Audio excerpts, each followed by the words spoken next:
Pri Magni se vendarle moramo ustaviti še kakšno minuto, dve ali celo kaj več. Magna namreč ni pomembna le za severovzhodno Slovenijo, gre tudi za največjo greenfield investicijo po slovenski osamosvojitvi.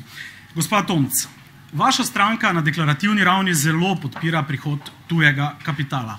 V tej zgodbi je bila najprej zadržana, nazadnje tudi bolj ali manj proti. Rekli boste, da tudi zaradi načina, na katerega je bila peljana ta zgodba, ampak vendarle. Prihodnji teden je otvoritev gradbišča, gospa Tomc, in me zanima, ali sedaj ta projekt podpirate in ali bi kot predsednica šli na otvoritev lakirnice, če bi bili tja povabljeni. Predvsem bom dala zdaj jaz stališče v svojem imenu in imam zelo izdelano stališče glede tega. In vsi, ki poznajo moje preteklo delo, potem vedo, da se izjemno močno zavzemam za katerekoli investicije v Sloveniji, seveda posebej za greenfield investicije. In od tega ne odstopam.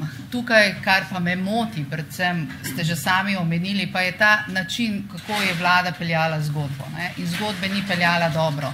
Jaz mislim, da bi morala Slovenija imeti primerno zakonodajo, da bi spodbujala investicije tako nasplošno in to, da se sprejemajo zakoni za posamezne investicije, posamezne vlagatelje, potem seveda meče slabo luč. Na ta postopek je bilo zmetanih še tudi kar nekaj drugih slabih žarkov, ampak vendarle na koncu koncev jaz mislim, če ljudje, ki so v tem postopku sodelovali, niso lagali in bo dejansko tako, kot je, da bo to varna investicija, da bo to zelena investicija, da bo nudila toliko in toliko delovnih mest, pa upam, da ne 400, ampak 4000, kot je na začetku rekla vlada, potem jaz seveda ne vidim nobenega razloga, da te investicije tudi v tem trenutku, če so ta zagotovila dana, ne bi podprla. Gospod Pahor, ko smo predsedniškim kandidatom iz naše medijske hiše pošiljali vprašalnike, je bilo vaše stališče o Magni nekako takole, nekonkretno. Država naj bo odprta za investicije, pričakujete ustrezen okvir, ki zagotavlja spoštovanje okoljskih in delovnih standardov, želite si pa tudi ustreznega dialoga s civilno družbo. Parametre zgodbe zdaj poznate, zgodba je prišla do zelene luči za podpis pogodbe, večina stvari je torej sedaj bolj ali manj jasnih. Gospod Pahor, imate danes še kakšne zadržke proti tej investiciji? Zdi se, da jih ni. Je na tej točki, gospod Pahor, tudi dolžnost ali pa naloga predsednika, da se pri tako velikih gospodarskih zgodbah vključi v to zgodbo? Ne. Na kakšen način pa predsednik lahko po vašem torej sploh vpliva na gospodarsko okolje? Da pripomore k politični stabilnosti. Samo to? To je najbolj pomembna vloga, ki jo ima, nenadomestljiva vloga, ki jo ima, lahko za svojimi posegi v aktualno vladno politiko zelo škodi, lahko naredi veliko entropijo v prostoru, zmedo. Jaz sem se tega vzdržal, mislim, da je to ravnanje dobro, pravilno. Hkrati pa vedno v svojih govorih spodbujal vlado, parlament v okviru njihovih pristojnosti, da izkoristimo zdaj čas okrevanja za to, da ga naredimo tako močnega tudi strukturnimi spremembami, da bo to okrevanje trajnejše, da se ne bomo hitro zadovoljili z rezultati, ki so zaenkrat spodbudni. Hvala lepa, gospod Popovič. Rad bi vas spomnil na nekaj. Nekoč ste dejali, dokler bom župan, plinskega terminala v Tržaškem zalivu ne bo. In dalje citiram, do ekoloških katastrof pri nas ne bo prihajalo. Zaradi okoljskih vplivov ste nedavno šli s pritožbo tudi na okoljsko soglasje na podaljšanje prvega pomola Luke Koper. Dejali ste, skrbimo za trajnostni razvoj. Do Magne zadržkov nimate, to investicijo zelo podpirate. Kaj to pomeni, gospod Popovič? Torej, ekološko tvegane naložbe da, a le tako dolgo, dokler niso v vaši občini in na vašem dvorišču. Ne, to niti slučajno ni res. Ekološko tveganje v tem primeru Magne, jaz niti slučajno ga ne vidim. Magna je zelo veliko podjetje, ima ogromno denarja, tehnološko zelo napredno in jaz ne verjamem, da se bodo dovolili kakršnekoli zdrsa v tej smeri. Tako da niti slučajno sploh ne vidim nikakršnega zadržka. Žalostno je to, da 26 let ni prišlo do kakšne takšne greenfield investicije v naši državi. Marsikdo je bil že na vladi, celo predsednik vlade med nami, pa ni naredil prav nič na to temo. Danes kot predsednik pa govori, da se kot predsednik ne more nikamor upletati. Ja, potem kaj? Kot predsednik vlade se ne more, kot predsednik države se ne more, potem kaj? Kdo pa se lahko? Natakari. šoferje avtobusov.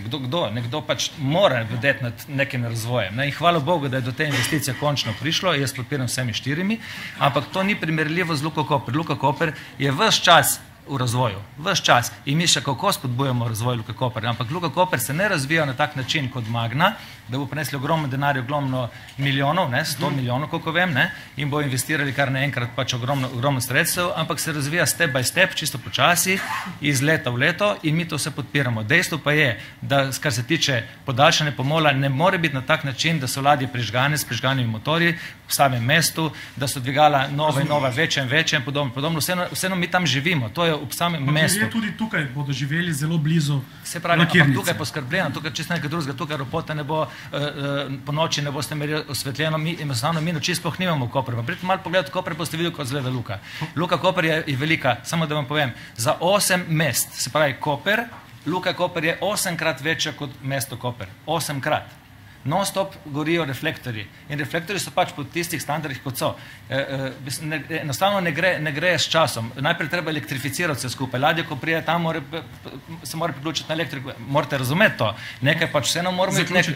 Tako da dejstvo je, da je velika razlika. In hvala Bogu, da končno smo prišli do Greenfield investicije in to se ni delalo. Mi smo edina država, bivši ex-Jugoslaviji, pa tudi vse ostale sosednje države, Češka, Slovaška, Poljska in podobno. Mađarska, ki do tega sploh nismo prišli v teh 26 letih. Hvala lepa, 2 kratki repliki, če razumem, prosim na kratko. Gospod Makovec, izvolite. Naložbe potrebujemo, mislim, da smo si v tem vsi soglasni, ampak ne potrebujemo pa postavljanja ovir takrat, ko vidimo, da vendarle nekaj dobrega prinesemo v Slovenijo. In če kdo, mora tudi predsednik z gospodarsko diplomacijo oziroma z odpiranjem vrat in podporo diplomaciji odpirati vrata tem naložbam. In tudi tako lahko osmislimo vlogo predsednika oziroma predsednice. Gospod Tomc, gospod Novak, gospod Pahor, oprostite. Seveda mislim, da bi moral biti predsednik tudi pri takih temah bolj proaktiven, seveda se ne utikati v vsak posamezen primer, ampak gledati na splošno. In nekaj bi tukaj dodala. Jaz mislim, da ob tem, da Slovenija potrebuje investicije, moramo imeti primerno okolje za investicije, to pa ne pomeni, da mi investicije kupujemo.